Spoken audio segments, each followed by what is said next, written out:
कोल्हापूर जिल्हा अंमली पदार्थ मुक्त व्हावा या उद्देशाने जिल्हाधिकारी कार्यालयात बैठक झाली। शाळा आणि महाविद्यालयात संस्कार शिबिराचे आयोजन करावे, अंमली पदार्थांची विक्री होणाऱ्या परिसराला डार्क स्पॉट समजून गस्त वाढवावी अशा सूचना जिल्हाधिकाऱ्यांनी केल्या।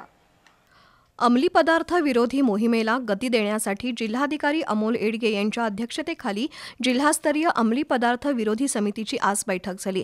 या बैठकीला अतिरिक्त पोलीस अधीक्षक बी धीरज कुमार, राज्य उत्पादन शुल्क, महिला आणि बाल विकास विभाग, अन्न आणि औषध प्रशासन, औद्योगिक विकास महामंडळ, जिल्हा माहिती अधिकारी, शिक्षणाधिकारी विभागातील अधिकारी उपस्थित होते।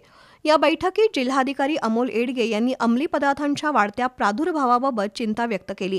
अंमली पदार्थांचं सेवन, पुरवठा आणि विक्री याबाबत पोलिसांनी अधिक आक्रमक कारवाई करावी।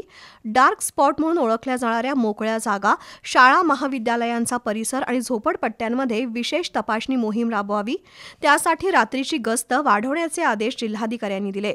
पोलीस ठाणे आणि महाविद्यालयांनी एकत्र येऊन अंमली पदार्थ विरोधी समिती स्थापन करावी आणि या समितीमार्फत नशामुक्त शाळा, महाविद्यालय आणि वसतिगृह घोषित करावीत, असं आवाहन जिल्हाधिकारी येडगे यांनी केलं।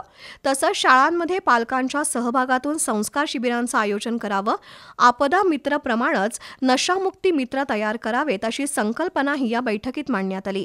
अंमली पदार्थांचं सेवन किंवा विक्रीबाबत माहिती मिळाल्यास 100 क्रमांकावर संपर्क साधावा असं आवाहन अप्पर पोलीस अधीक्षकांनी केलं। तर कृषी विभागानं गांजाची लागवड होणार नाही याकडे लक्ष देण्याची सूचना जिल्हाधिकाऱ्यांनी केली।